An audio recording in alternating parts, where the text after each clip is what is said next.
Bom dia pessoal, caminhando aqui nessa manhã maravilhosa de domingo e a gente vai falar hoje mais um episódio do Dirigindo Educação, porque a educação não para, não importa se é domingo, né?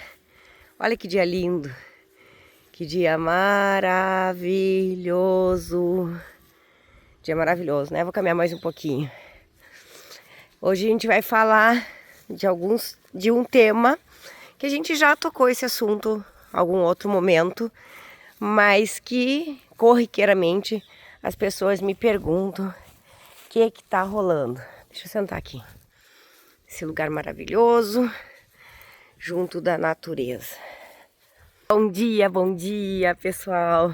Então, hoje mais um episódio de Dirigindo Educação, domingo. E a gente vai falar um pouco sobre a pós-graduação, né? O pessoal pergunta muito assim, eu quero fazer uma pós-graduação. Qual é a pós que eu faço primeiro? O que vocês oferecem? Né? O que nós temos? Mestrado, doutorado, pós-graduação. O pessoal gosta de falar simplesmente, eu sou pós-graduado em determinada área. Tá, mas qual é o nível da tua pós-graduação? Bom, nós vamos começar do zero para que vocês entendam bem e nunca mais esqueçam como é que funciona a questão da pós-graduação. Às vezes também tem pessoas que ainda não se formaram, estão prestes a se formar. Eu posso fazer a pós-graduação, aproveitar que está na promoção? Não, calma. A gente vai explicar direitinho como é que funciona. Primeiramente, a gente tem que estar graduado, tem que ter terminado uma graduação. Ontem, no episódio de ontem, eu falei quais são os tipos de graduação que são considerados nível superior, que são os bacharelados, os tecnólogos e as licenciaturas. Qualquer um deles é curso superior. Então, quando tu tem a formação de qualquer um deles, daí tu tá pronto para fazer uma pós-graduação. Por que o nome é pós-graduação? Já tá dizendo? Já vem depois da graduação. Então, para isso, de fato, tu tem que já ter colado o grau, já ter que ter o diploma, já ter que ter a conclusão daquela graduação. Ao estar de posse disso, ter terminado a graduação, ter o seu diploma, aí sim, tu poderás te inscrever numa pós-graduação. E a pós-graduação, ela é em 3 níveis. A primeira delas é chamada especialização. Pós-graduação em nível de especialização, que são as mais, digamos, corriqueiras, que vocês realmente conseguem fazer de forma mais rápida e imediatamente após ser graduado. Tem inúmeras pós-graduações em nível de especialização. Muitas delas te colocam numa posição muito superior no mercado de trabalho e nos cargos públicos te dão uma remuneração melhor por ter uma pós-graduação nos empregos públicos. Então, há um plano de carreira, por exemplo, na tua empresa privada ou um plano de carreira na tua empresa pública ou no órgão público do qual tu estás trabalhando, tu terás um salário maior em cima dessa pós-graduação que tu tens em nível de especialização, por exemplo, tá? Hoje nós temos 2.000 pós-graduações. A carga horária delas é o que transforma uma especialização de fato ser uma especialização, uma pós-graduação em nível de especialização, é a carga horária dela. Isso é muito importante vocês saberem. Se venderem para vocês uma pós-graduação em nível de especialização com menos de, por exemplo, 320 horas, não façam, porque não é uma pós-graduação, é um curso livre. Para ser uma pós-graduação, ela tem que ter no mínimo mais de 320, agora acho que é 360, tá? Não vou dizer para vocês precisamente, mas as nossas pós-graduações não são menos de 360 horas, então o mínimo seria isso para que vocês de fato estejam fazendo uma pós-graduação. E uma pós-graduação em nível de especialização, ela tem que ter no corpo docente um mínimo de 70% de mestres e doutores, tá? Então são alguns requisitos que transformam aquela pós-graduação em nível de especialização numa pós-graduação de verdade. Aí tem algumas pessoas que às vezes dizem assim, é reconhecido pelo MEC? Sim, o que torna uma pós-graduação ser reconhecida pelo MEC? A instituição, ela já tem que ter um credenciamento junto ao Ministério de Educação e Cultura, tá? Esse credenciamento vocês encontram facilmente no site do EMEC, para saber se essa faculdade, ou essa universidade, ou essa instituição de ensino superior está lá registrada.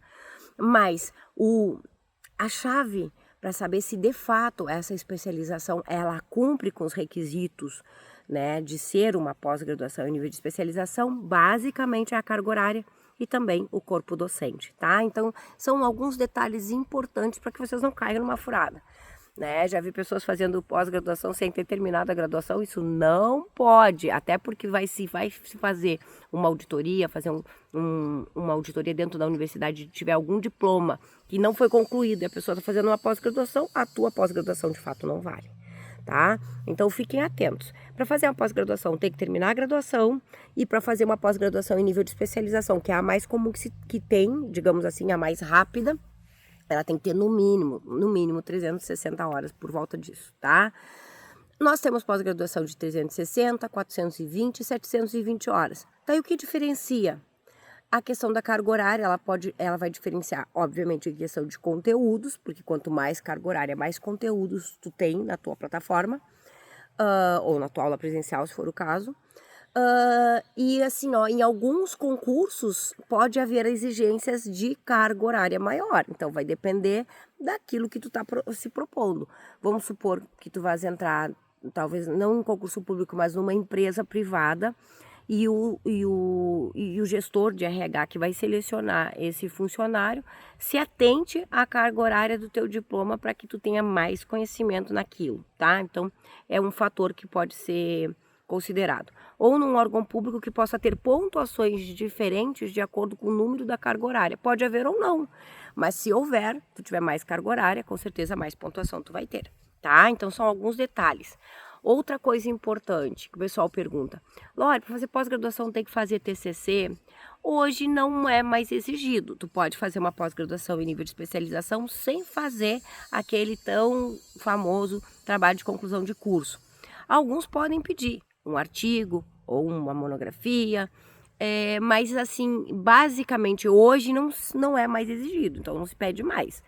Ah, mas eu gostaria de fazer uma pesquisa, por exemplo. Eu realmente, de fato, gostaria de fazer um trabalho de conclusão de curso e fazer uma pesquisa. Tá tudo bem, tu pode fazer, vai pagar uma taxinha lá na universidade ou na faculdade, eles vão avaliar e tá tudo bem, que ótimo, se tu enveredou por esse lado da pesquisa, tá muito bem, tá? Tudo isso que eu falei é apenas relacionado à pós-graduação em nível de especialização. Depois nós temos outros níveis de pós-graduação, que é o mestrado e depois o doutorado. Tá, como é que eu faço o mestrado? O mestrado a gente tem uma oferta muito pequena no país, no Brasil, tá? Digo por experiência própria, eu fui estudar no exterior, reconheci o meu título no Brasil, porque de fato na cidade onde eu morava na época, não tinha pós-graduação, não tinha mestrado. Tá? Nem era na sede hoje onde é o IRD, eu morava em outra cidade e não tinha mestrado. Hoje em Santana do Livramento já tem algumas ofertas dentro da Universidade Federal, uma oferta de curso de mestrado, que também é muito restritivo, porque é um único curso, né? Que com certeza vão ter, só é para uma área e poucas pessoas irão fazer, porque não alcança todo mundo. Então o mestrado realmente o mestrado e o doutorado é um pouco mais elitizado no Brasil, é mais complicado entrar, tu tem que ter conhecimento de uma língua estrangeira, tu tem que fazer um projeto de pesquisa, tá? E o que diferencia o mestrado do doutorado? Bom, tudo começa com a carga horária. O meu mestrado ele tem carga horária de doutorado, em alguns países tu pode tentar revalidar isso para ser um doutorado. Mas não é o caso. No Brasil, assim, o que nós temos? A questão de carga horária. A carga horária do mestrado no Brasil, ele vai partir de 2 anos de estudo e o doutorado 4. Bom, para vocês terem uma ideia, o mestrado que eu fiz no exterior foi meia década de ensino, então foi um pouco diferente. Mas assim, no Brasil, hoje, um mestrado, ele tem que ter no mínimo 2 anos e um doutorado 4, tá? O que diferencia um mestre de um doutor? Também é uma coisa, é algo bem interessante, que em alguns países no exterior não acontece. Eu mesmo defendi uma tese, eu tive que defender uma tese, algo inédito, o que isso não é exigido no Brasil. No Brasil, a defesa de tese, ela é apenas para o doutor, para quem está fazendo doutorado. Durante o mestrado, o teu trabalho de conclusão de curso, o famoso TCC, é uma dissertação, que tu vai dissertar sobre algum tema específico do teu mestrado. Então, tu não vai precisar chegar para uma banca e defender algum tema do qual tu estás pesquisando. Não, tu vai apenas dissertar sobre aquele tema que tu fez a pesquisa. E esse é o mestre no Brasil. E o doutor não, ele sim vai ter que defender uma tese, vai ter que ter algo inédito, vai ter que fazer uma pesquisa inédita e defender perante uma banca. Então, por isso chega ao título de realmente doutor. E vocês poderão me perguntar, e o PhD? Quem é o PhD? O PhD ele não é considerado dentro desses níveis de pós-graduação. Pós-graduação é especialização, mestrado e doutorado. O PhD é um título que as universidades ou as instituições de ensino superior elas dão a um pesquisador que já chegou ao doutorado e que ele sabe muito daquele tema. Como eu vou dizer para vocês, como um filósofo, ele consegue, além de defender uma tese, filosofar e trazer uma teoria muito mais abrangente sobre determinado tema. Então ele é tão bom que ele consegue filosofar em cima daquela teoria que ele criou. Então por isso ele se torna um PhD. Aí tem outros critérios que as universidades escolhem para poder dar esse título, né, e trabalhos e pesquisas e ter muitos artigos publicados, enfim, ou livros, enfim. Aí tem muitos critérios que a gente não vai entrar nesse meandro hoje, né, para se tornar realmente de fato um PhD, que é um pós-doutor, né? Então, eu acho que a gente hoje conversou sobre tudo. E mais uma observaçãozinha, às vezes as pessoas perguntam, e o MBA? O MBA o que é? O MBA é uma pós-graduação em nível de especialização, tal qual a especialização. Só que ela, quando foi criada nos Estados Unidos, lá ela tinha uma veste um pouco mais como um mestrado, mas no Brasil não. No Brasil o MBA é uma pós-graduação em nível de especialização, mas com viés mais prático, né? É um viés mais voltado à parte executória daquela especialização. Então muitas empresas elas adoram pessoas que tenham, por exemplo, uma faculdade de administração, um MBA mais executivo, para realmente de fato colocar em prática alguns temas, tá? Então muitas empresas no Brasil elas procuram currículos com MBA, que embora seja uma especialização, ela tem um viés um pouco diferenciado. Tá bom? Eu acho que hoje a gente se passou do tempo que a gente fala a nossa live, a nossa gravação aqui do nosso Dirigindo Educação. Um belo domingo para vocês, vou mostrar a paisagem. Lindo, lindo, lindo domingo. Olha a graminha verdinha. É um dia maravilhoso, né, de sol, e a gente suado, e eu desejo para vocês aí essa semana que vai se iniciar amanhã, né, que a gente tem mania de achar que a semana começa na segunda, mas ela começa no domingo, que nós tenhamos uma semana muito, muito legal, muito iluminada e muito feliz, afinal de contas, nós estamos no pré-carnaval, tá bom?